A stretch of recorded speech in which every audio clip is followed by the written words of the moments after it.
Welcome to the 48 laws of the day. साथ में मिलके इसके 6 रोज डिकोड किए। लेकिन क्या आपको अभी तक इन सारे लॉज में कोई पैटर्न नजर आया? एक ऐसा पैटर्न जो इन सब में बार बार रिपीट हो रहा है। मैं बात कर रहा हूं बेसिक ह्यूमन इंस्टिंक्ट्स की। अगर आप नोटिस करोगे तो आपको पता चलेगा कि ये सारे लॉस बेस्ड है।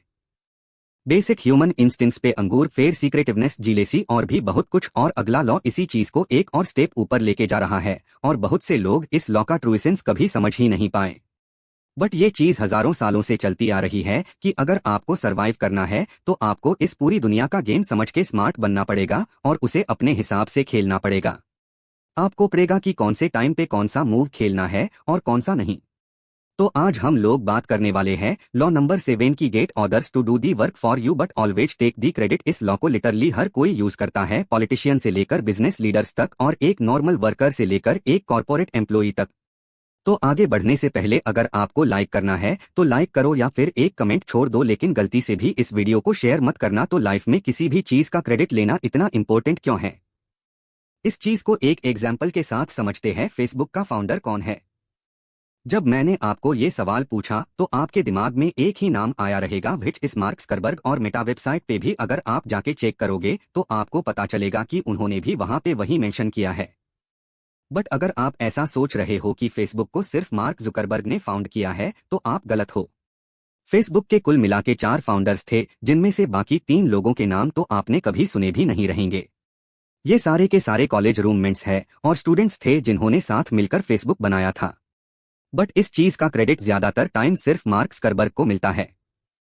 मार्क जुकरबर्ग ने over the period of time successfully लोगों को ब्रेन वॉश किया। ये चीज उनके बार बार दिमाग में फीड करके की। फेसबुक का फाउंडर मार्क जुकरबर्ग है, जिस बंदे ने हक से क्रेडिट लिया वो ऊपर चला गया और बाकी को दुनिया नहीं जानती। तो इस चीज को और एक एग्जाम्पल के साथ समझते हैं। Prime minister Narendra Modi. यहाँ पे मैं आपको एक डिस्क्लेमर देना चाहता हूँ कि this is just an example. मेरा पॉलिटिक्स में कोई इंटरेस्ट नहीं है और आपको भी किसी चीज को रिलीजन और पॉलिटिक्स के परे देखना सीखना चाहिए, तभी जाके आपको चीजें थोड़ी क्लियरली दिखने लगेंगी। तो जब भी मोदी जी स्पीच देते हैं तो लाखों लोग वाह वाह करते और तालियां बजाते हैं। बट क्या आपको ऐसा लग रहा है कि वो सारी बातें मोदी जी खुद कहते हैं? नहीं, किसी भी कंट्री के पीएम के एक पर्टिकुलर सेट ऑफ एडवाइजर रहते हैं जो डिफेंस, फाइनेंस, सिक्योरिटी, रिसर्च इन सारे फील्ड्स में काम करते हैं। और जो भी बातें आप किसी बड़े पॉलिटिकल लीडर के मुंह से सुनते हो वो सारी चीजें की क्या बोलना है, क्या नहीं बोलना है, बैकग्राउंड में एक टीम बैठकर लिखती है और इन सारे एडवाइजर्स की लिस्ट आपको इस वेबसाइट पे मिल जाएगी। बट जो भी इंसान आपको सामने दिखता है आप उसी की तारीफ करते हो। आप क्रेडिट को लेके आपका पर्सपेक्टिव थोड़ा और फ्रॉड हो गया रहेगा। तो इसको समझते और एक एग्जाम्पल के साथ, आप सभी को मुकेश अंबानी तो पता है, लेकिन क्या आपको मनोज मोदी पता है? आपने इनको मुकेश अंबानी के साथ कई सारे फोटोज में देखा होगा, बट आपको कोई भी आइडिया नहीं है ये बंदा कितना ज्यादा इंपॉर्टेंट है। मुकेश अंबानी के लिए अगर इंपॉर्टेंट नहीं होता तो इसे 1500 करोड़ का फ्लैट गिफ्ट नहीं करते। हमेशा जब भी स्पीच या फिर किसी भी चीज का ना लॉन्च होता है तो आपको रिलायंस और जियो की तरफ से सिर्फ मुकेश अंबानी दिखेंगे।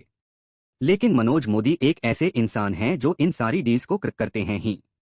इस known as a right hand of Mukesh Ambani मेट और जियो की इतनी बड़ी डील इन्होंने क्रैक की है ही।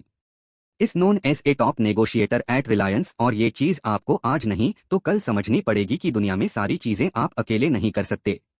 आपको एक टीम लगेगी जो आपके पीछे काम करे, जो सारा बैकग्राउंड वर्क संभाले ताकि फॉर राउंड पे आप चमक पाओ।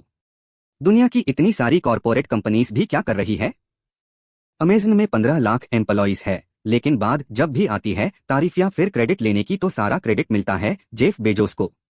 टेस्ला में 1,27,000 एम्प्लॉइज है, लेकिन जब भी कोई नई गाड़ी लॉन्च होती है या फिर जब भी ये कोई नया रिकॉर्ड ब्रेक करते हैं तो सारा क्रेडिट मिलता है।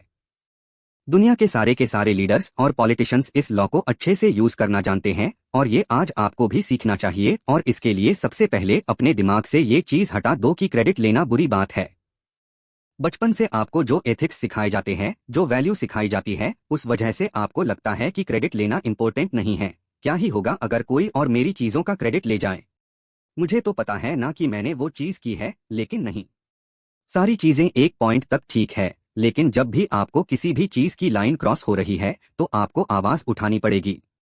किसी भी चीज का क्रेडिट लेने को ऐसे कंसिडर करो कि ये एक स्ट्रेटेजिक अप्रोच है आपकी पोजीशन को किसी भी एरिया में स्ट्रांग करने का, चाहे वो जॉब में हो, कॉलेज में हो या फिर स्कूल में हो, या आपको एक अलग ही लेवल पे रिकॉग्निशन दिलाता है। आप करियर में जल्दी जल्दी ग्रो करने लगते हो।